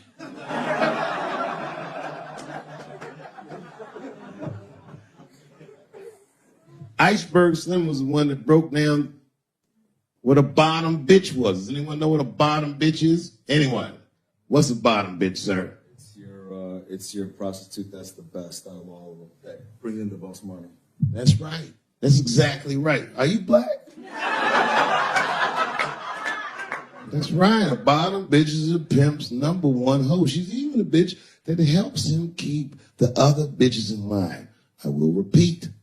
She's even the bitch that helps him keep the other bitches in line. The pimp was McDonald's and the bottom bitches is French fries. The rest of the bitches like fish sandwiches and cherry pies and shit like that.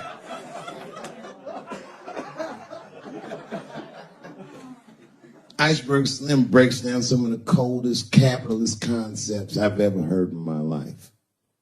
He describes in detail how these men break women so that they will give them the money that they make with their own bodies. There's a story in here so cold it makes me shudder to think about it.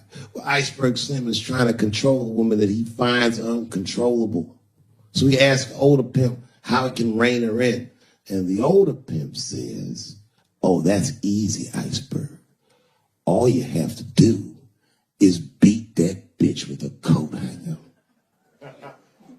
and then run her a bath and give her some pills. She'll be so grateful that you fixed her that she'll forget you were the motherfucker that beat her in the first place. That's some cold shit. Now, at the end of this book, Iceberg Slim tells a story.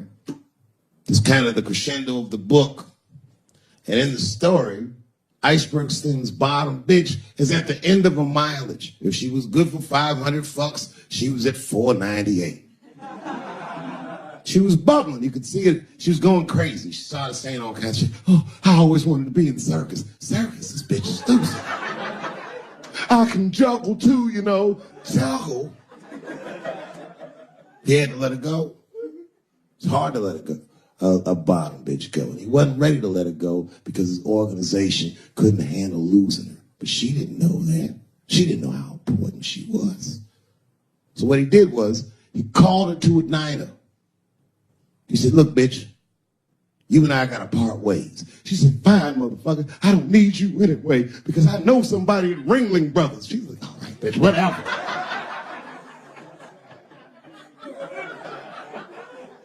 I got one last trick for you. It's a big money trick.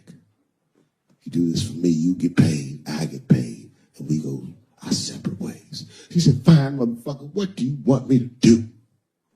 He said, okay, there's a guy in a hotel across the street. He's waiting for you in room number 7. I want you to go over there and I want you to fuck him.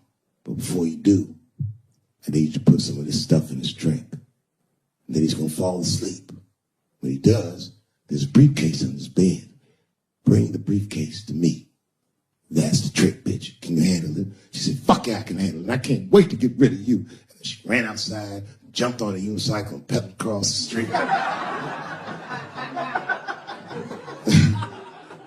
And Iceberg watched her. He was like, man, she's pretty good.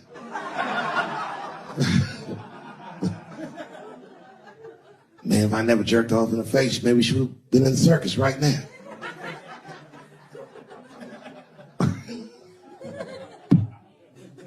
She runs up to the motel steps and she disappears in room number 7. And she's gone for a real long time.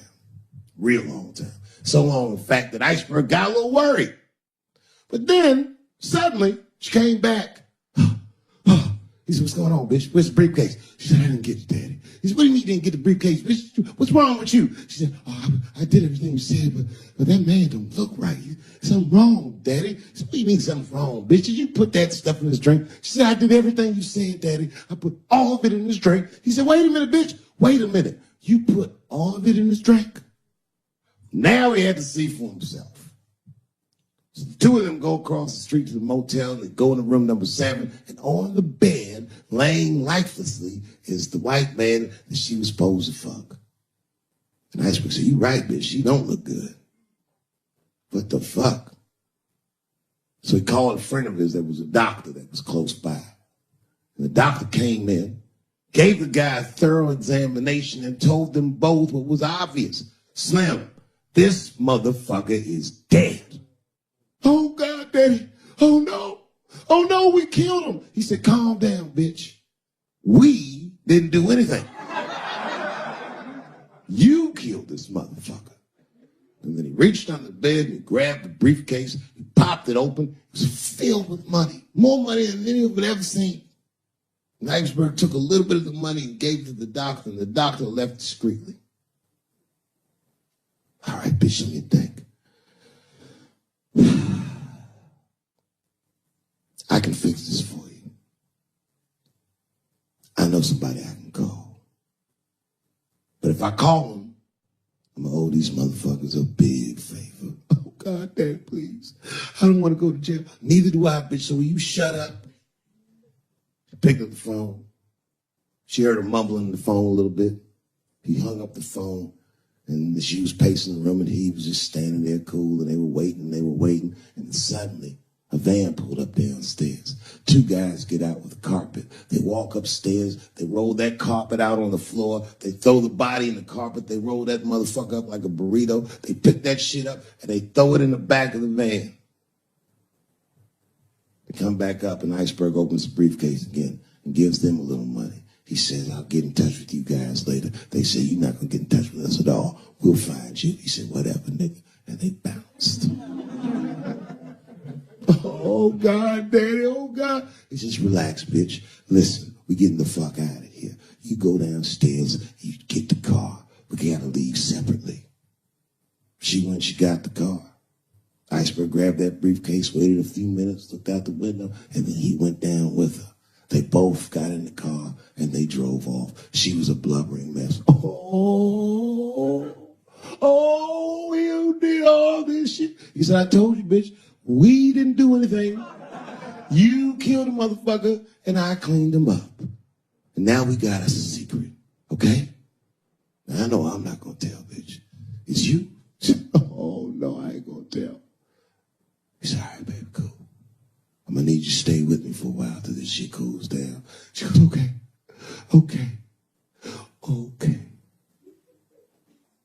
That's the game. That's how the whole shit works, ladies. You understand? This bitch was at the end of the mileage. She was at 498. She ended up tricking for Iceberg for another 6 months. She must have turned another 200 tricks for him. Do you understand? That's some cold shit. And the cold shit about it is that the dead guy on the bed wasn't even dead at all. This motherfucker was just a friend of Iceberg's acting like he's asleep. The doctor wasn't a doctor. It was a motherfucking butcher that happened to have a white coat.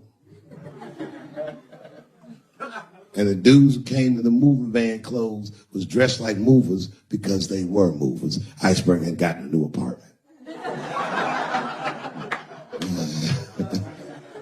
And the bag of money was Iceberg's money in the first place.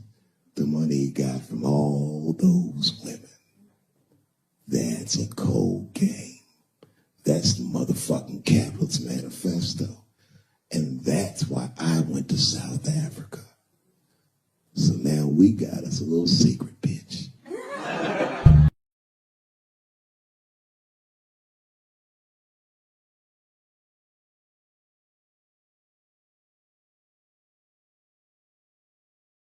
I'm fucking around.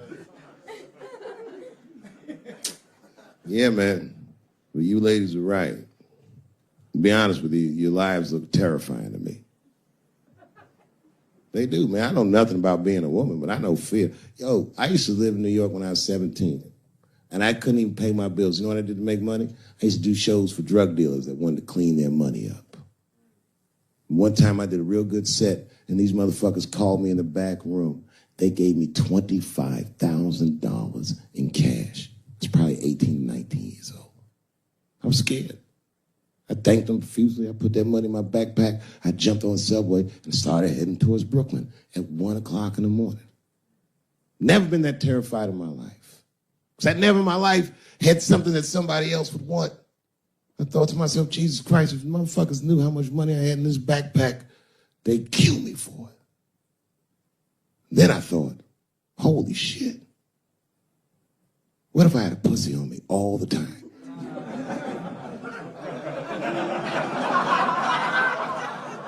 That's what women are dealing with. I'm gonna tell you right now, it's real talk. If them same drug dealers gave me a pussy and said, put this in your backpack and take it to Brooklyn, I'd be like, nigga, I can't accept this.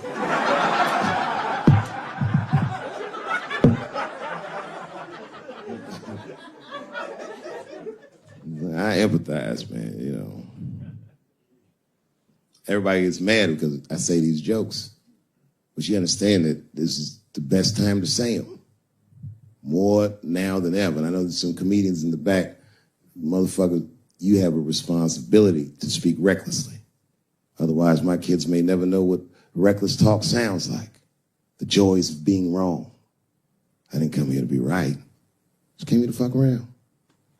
It's hot in here suddenly, isn't it? I wonder where that heat came from.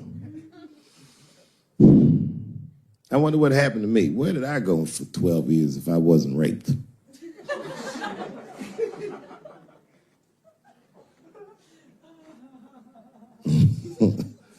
Maybe there's something else going on. Maybe these rapes aren't even the worst of it. Wouldn't that be something? Wouldn't that be something?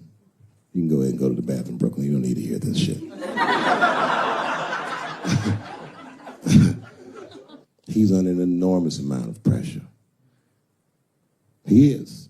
Just being big and black with that hair, dude, nigga, motherfucker's a suspect for everything. Except white-collar crime.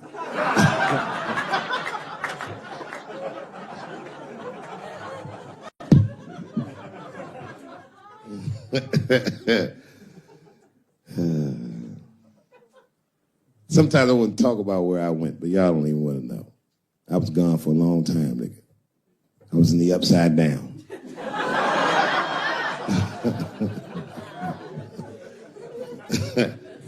Scary being a white dude now, isn't it? A little bit, no?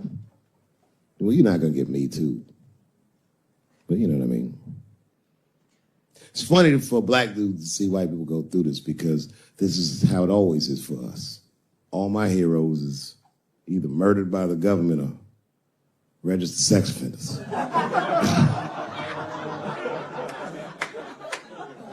Sad, I know, man. But we've already been through it, like Michael Jackson. Remember when they said all that shit about Michael Jackson? They never proved anything till his dying day, but they said that he did some very heinous things. And one time I watched a documentary about it. They were talking about all the shit Michael Jackson allegedly did. And as they were saying all these allegations, they started showing pictures of his home, the Neverland Ranch. You ever seen Michael Jackson's house on television? Well, the short of it is,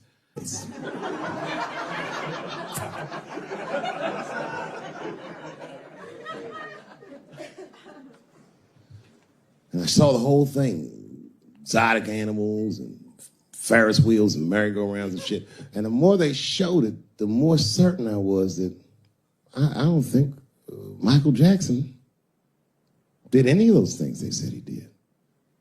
His house didn't look sexual. It looked like he was flossing on those motherfuckers. It didn't look like he was trying to fuck kids. It looked like he was just trying to impress them. Like, this nigga's Jay-Z for kids. Like, he's just walking through his house. This is my cotton candy machine. It makes 3 tons of cotton candy a day. You know, all the cotton candy you want. This closet is filled with nothing but custom-made karate slippers. Isn't that cool? Shall I have my monkey bring us more cupcakes? Hey guys, let's watch a movie. What movie do you want to see? Home Alone. Oh, no, don't touch the DVD player. Macaulay Culkin's here, he can act it out. Come on, Macaulay. Act out Home Alone for my guest. Hey, mister. This is fantastic, man. We had you all wrong. All wrong? What? I don't understand. What do you mean? Huh? Oh, well, you know, man, we thought it was going to be the usual. Like, you're going to have us come over and give us some wine cooler and, you know, suck our dicks. What? Suck your dick? You faggot-ass kids. Why trying to suck your dick, nigga? I was trying to show you a better life. Bubbles, get these kids the fuck out of my house. You're just like everyone else. Hollywood is no place for moral absolutism. You know what I mean? We must never forget that R. Kelly peed on a 15-year-old girl. And he also wrote, I Believe I Can Fly. Same guy, same lifetime. If I showed you that video of him peeing on that girl and scored it to I Believe I Can Fly, he'd be torn. I used to think that I could not go on if I can see it.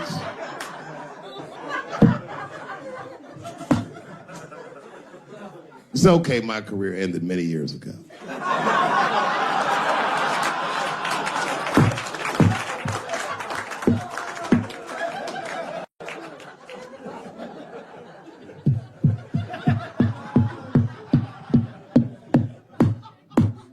Order. No, I'm terrible. I'm sorry, everybody. I'm sorry. You want to know what happened to me? Nah.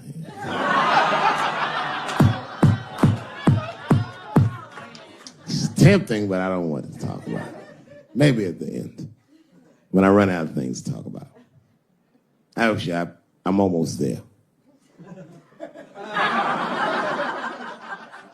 I'm just trying to tell you what happened to me was I just didn't have a good go of it. I don't know what you guys think happens when you quit a successful show like this. I'll tell you what doesn't happen. They don't go, hey, well, good luck with your future endeavors.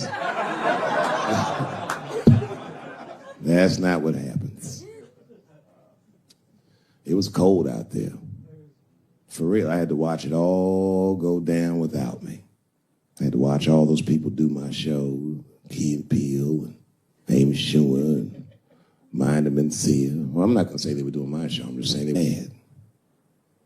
And people would come up to me on the street and be like, yo, nigga, just every once in a while. Most people thought I was crazy, but sometimes people come, yo, nigga, you did the right thing, man. You my hero. Nigga, I don't want to be your hero. I want to be rich.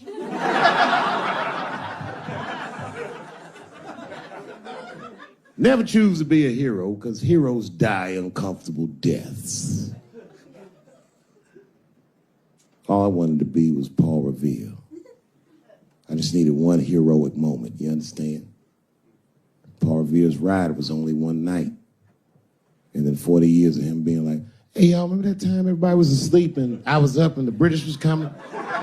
Boy, it's a good thing I was awake, nigga. Everybody be dead.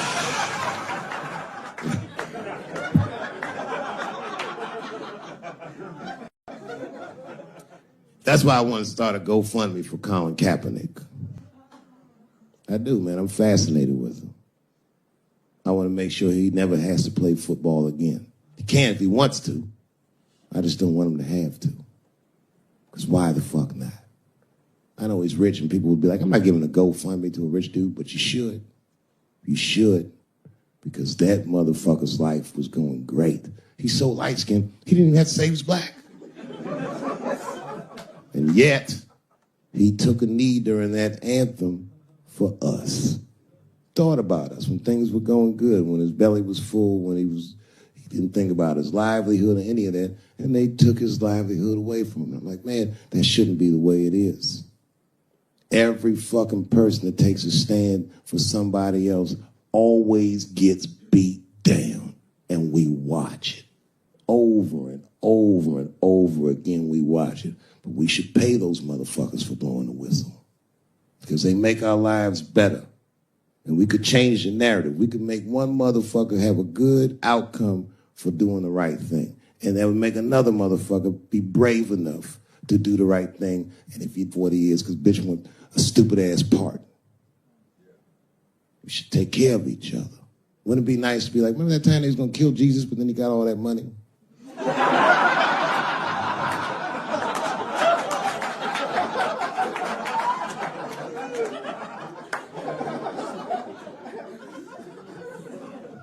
Real talk, man. It's not a racial thing. It's about us making our society better. It's about like even these women that are coming forward and then will say they're brave, and many of them are. And a few of them sucked the dick and got buyer's remorse.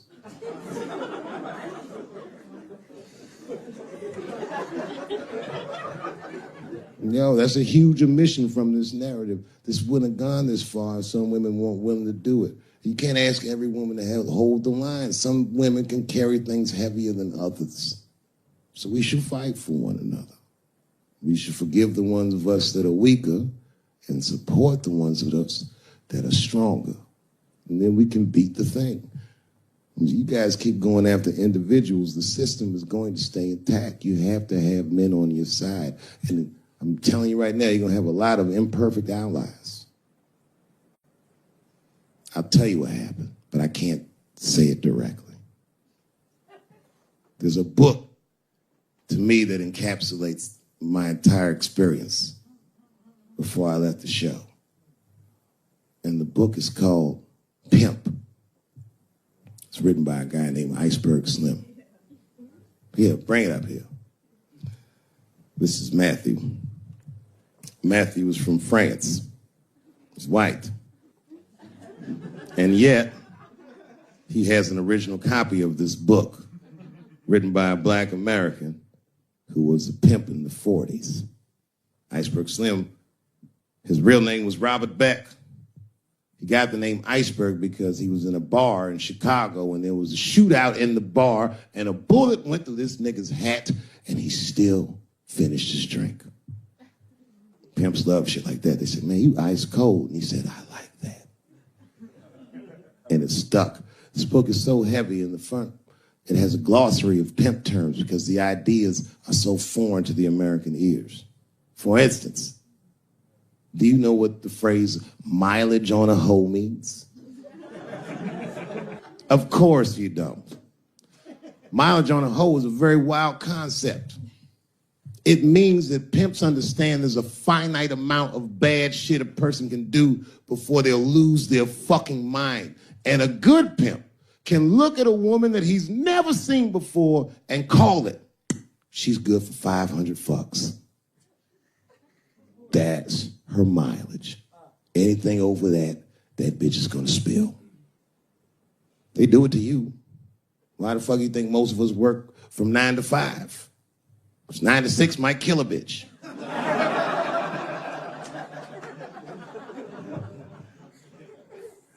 Iceberg Slim was the one that broke down what a bottom bitch was. Does anyone know what a bottom bitch is? Anyone? What's a bottom bitch, sir? It's your prostitute that's the best out of all of them, that brings in the most money. That's right. That's exactly right. Are you black?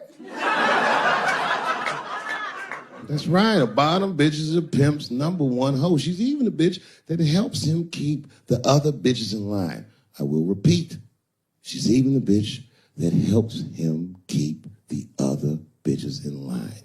If the pimp was McDonald's, and the bottom bitch is French fries. The rest of them bitches like fish sandwiches and cherry pies and shit like that. Iceberg Slim breaks down some of the coldest capitalist concepts I've ever heard in my life.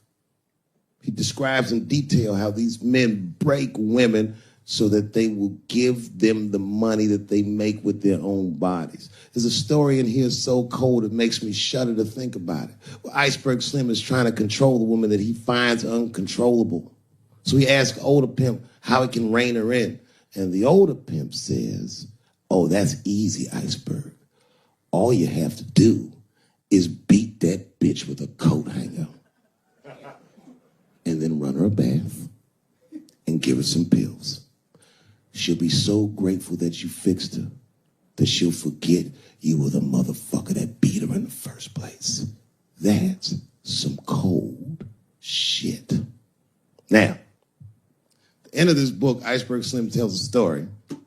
It's kind of the crescendo of the book. And in the story, Iceberg Slim's bottom bitch is at the end of a mileage. If she was good for 500 fucks, she was at 498. She was bubbling. You could see it. She was going crazy. She started saying, this bitch is loose. I can juggle too, you know. Juggle? He had to let her go. It's hard to let her go. A bottom bitch go. And he wasn't ready to let her go because his organization couldn't handle losing her. But she didn't know that. She didn't know how important she was. So what he did was he called her to a diner. He said, look, bitch, you and I got to part ways. She said, fine, motherfucker. I don't need you anyway because I know somebody at Ringling Brothers. She's like, all right, bitch, whatever. I got one last trick for you. It's a big money trick. You do this for me, you get paid, I get paid, and we go our separate ways. She said, fine, motherfucker, what do you want me to do? He said, okay, there's a guy in that hotel across the street. He's waiting for you in room number 7. I want you to go over there and I want you to fuck him. But before you do, I need you to put some of this stuff in his drink. And then he's gonna fall asleep. When he does, there's a briefcase on his bed. Bring the briefcase to me.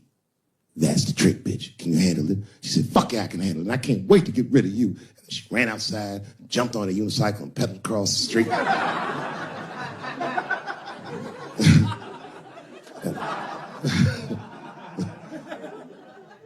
Man, if I never jerked off in the face, maybe she would have been in the circus right now.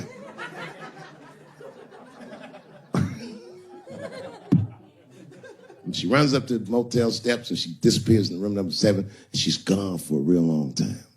Real long time. So long, in fact, that Iceberg got a little worried. But then, suddenly, she came back. He said, what's going on, bitch? Where's the briefcase? She said, I didn't get it, Daddy. He said, what do you mean you didn't get the briefcase, bitch? What's wrong with you? She said, oh, I did everything you said, but that man don't look right. Something wrong, Daddy. He said, what do you mean something's wrong, bitch? Did you put that stuff in his drink? She said, I did everything you said, Daddy. I put all of it in his drink. He said, wait a minute, bitch. Wait a minute. You put all of it in his drink?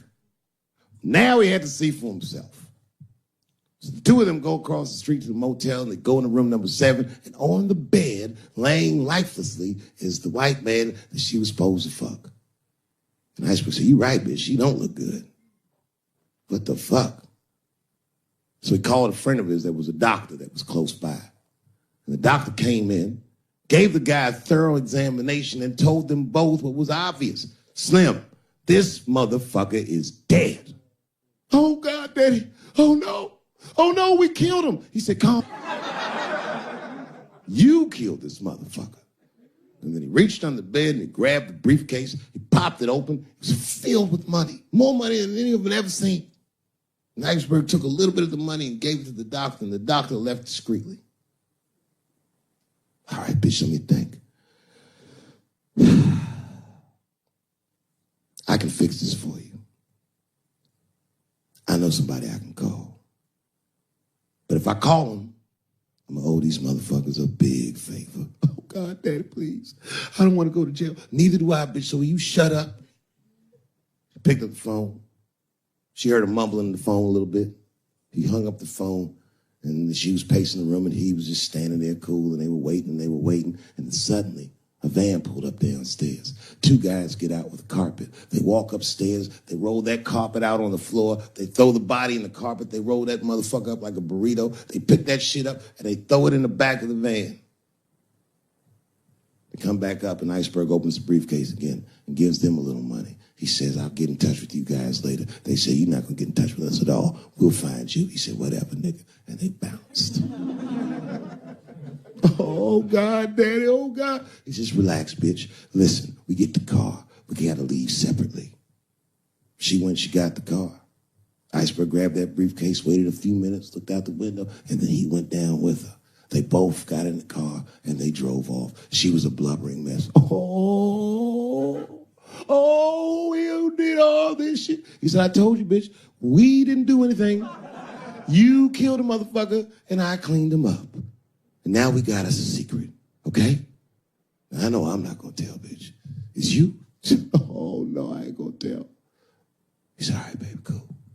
I'm going to need you to stay with me for a while till this shit cools down. She goes, okay. That's the game. That's how the whole shit works, ladies. You understand?